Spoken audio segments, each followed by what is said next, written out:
सज्जनों, नमस्कार, जय हिंद। अब बहुत हुआ। पाकिस्तान प्रायोजित आतंकवाद के खिलाफ भारत की रणनीतिक प्रतिक्रिया। हाल ही में जम्मू कश्मीर के पहलगाम में पाकिस्तान समर्थित और प्रशिक्षित आतंकवादियों द्वारा 15 राज्यों से आए 28 हिंदू पर्यटकों की बर्बर हत्या पूरे देश को झकझोर कर दिया है। इन आतंकियों ने पहचान पूछकर पर्यटकों को गोलियों से भून दिया, वो भी उनके परिवार, पत्नी और बच्चों के सामने। ये केवल एक आतंकी हमला नहीं, बल्कि भारतीय सभ्यता, एकता और सहिष्णुता पर एक सीधा हमला है। हम सभी धार्मिक आतंकी हमले में मारे गए देशवासियों को भावभरी श्रद्धांजलि अर्पित करते हैं। आज का भारत दोस्तों 1990 का भारत नहीं है। अब समय आ गया है कि भारत एक बहुआयामी और निर्णायक रणनीति के तहत कार्रवाई करे और दुनिया को स्पष्ट संदेश दे कि आतंकवाद के लिए भारत में कोई स्थान नहीं। जैसे 1971 में भारत ने निर्णायक युद्ध के माध्यम से पाकिस्तान को विभाजित किया, आज भी एक ऐसे ही निर्णायक कदम की आवश्यकता है। भारत को 4 प्रमुख मोर्चों,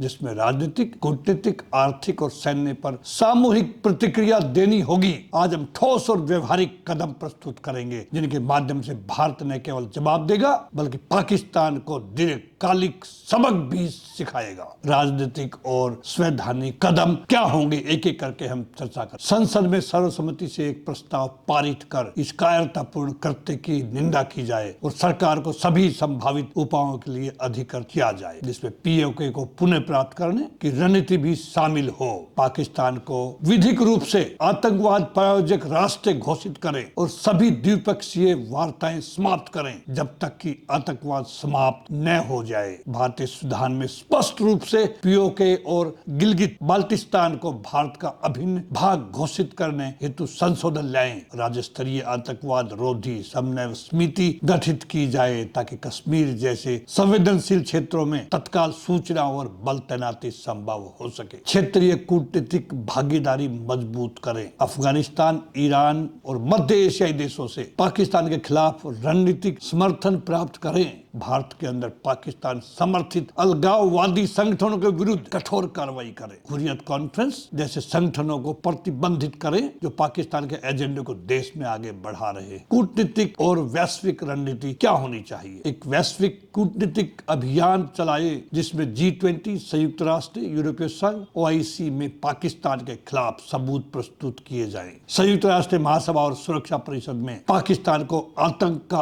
संरक्षक बताते हुए वैश्विक प्रतिबंधों की मांग करे। भारत उपग्रह चित्रों, पीड़ितों की गवाही और अन्य सबूतों के माध्यम से पाकिस्तान को वैश्विक मंचों पर बेनकाब करें। FATF जिसे फाइनेंशियल एक्शन टास्क फोर्स कहते हैं में पाकिस्तान को ब्लैकलिस्ट कराने के लिए अंतर्राष्ट्रीय सहयोग बढ़ाएं। पाकिस्तान के साथ सभी क्षेत्रीय मंचों पर जैसे सार्क में भागीदारी समाप्त करें। भारत में पाकिस्तान के उच्चायुक्त को तुरंत निष्कासित करें और भारतीय राजदूत को इस्लामाबाद से वापस बुलाएं। पीओके में मानवाधिकार उल्लंघन के आधार पर वह अंतर्राष्ट्रीय जनमत संग्रह की मांग उठाए। हम पाकिस्तान के सैन्य अधिकारियों और ISI प्रमुखों पर अंतर्राष्ट्रीय प्रतिबंधों की मांग करें। आतंकवाद के पीड़ितों के लिए एक अंतर्राष्ट्रीय न्यायाधिकरण की स्थापना करें जिसमें भारत नेतृत्व करे, और इस पोजीशन में आज भारत है। आर्थिक और व्यापारिक हमें कदम क्या उठाने चाहिए? सबसे पहले सिंधु जल संधि को रोकना सराहनीय कार्य है, परंतु आज उसको रद्द करने की जरूरत है। पाकिस्तान के साथ से सभी व्यापारिक संबंध तोड़े, भले ही वो तृतीय देशों के माध्यम से क्यों न हो। अफगानिस्तान को जाने वाले व्यापारिक मार्गों पर पाक ट्रांजिट को भारी करें और जांच के दायरे में लाएं उसको। पाकिस्तान कलाकारों, खिलाड़ियों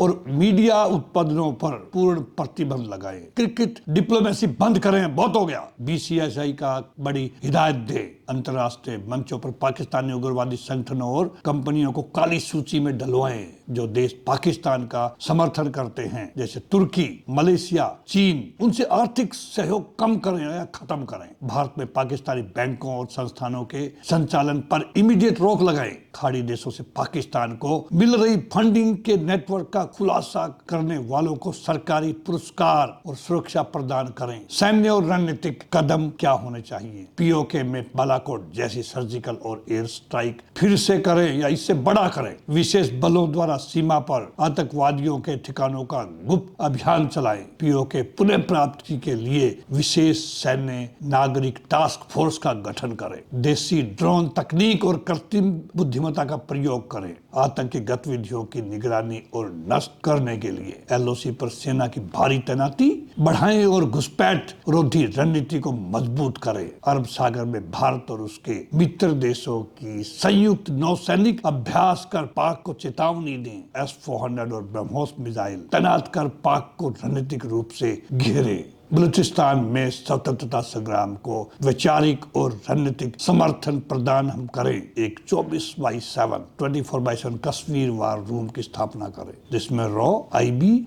NIA और सेना एकत्रित हों। युवाओं के लिए अल्पकालिक सैन्य प्रशिक्षण अनिवार्य करें, उन्हें राष्ट्रीय सुरक्षा के लिए तैयार करें। मीडिया, डिजिटल प्लेटफॉर्म और वैश्विक मंचों के माध्यम से पाकिस्तान की छवि को ध्वस्त करें और भारत को पीड़ित राष्ट्र के रूप में हम प्रस्तुत करें। पहलगाम में निर्दोष हिंदू तीर्थयात्रियों की नरसंस हत्या केवल आतंकी घटना नहीं है, ये भारत की अस्मिता, अखंडता और गरिमा को सीधी चुनौती है। दोस्तों, वर्षों से भारत ने संयम का परिचय दिया है, दुनिया जानती है, लेकिन अब यह संयम कमजोरी समझा जा रहा है। समय आ गया है अब जब भारत एक निर्णायक नीति अपनाए और पाकिस्तान को ऐसा सबक सिखाए जिससे ये वह पीढ़ियों तक याद रखे। 1971 में पाकिस्तान को विभाजित कर बांग्लादेश का निर्माण करने वाले भारत को आज एक बार फिर अपने सामर्थ्य, संकल्प और नीति का प्रदर्शन करना होगा। हम भारतीय अब न्याय चाहते हैं, न केवल शब्दों में बल्कि ठोस कार्रवाई में। भारत के पास शक्ति भी है, नैतिक आधार भी है, वैश्विक समर्थन भी आज के दिन, और अब जनादेश भी है। पहलगाम में शहीद हुए श्रद्धालुओं की शहादत व्यर्थ नहीं जानी चाहिए। हमें हर क्षेत्र में संगठित, साहसी और निरंतर प्रयासों के साथ पाकिस्तान समर्थित आतंकवाद को समाप्त करना होगा। दोस्तों,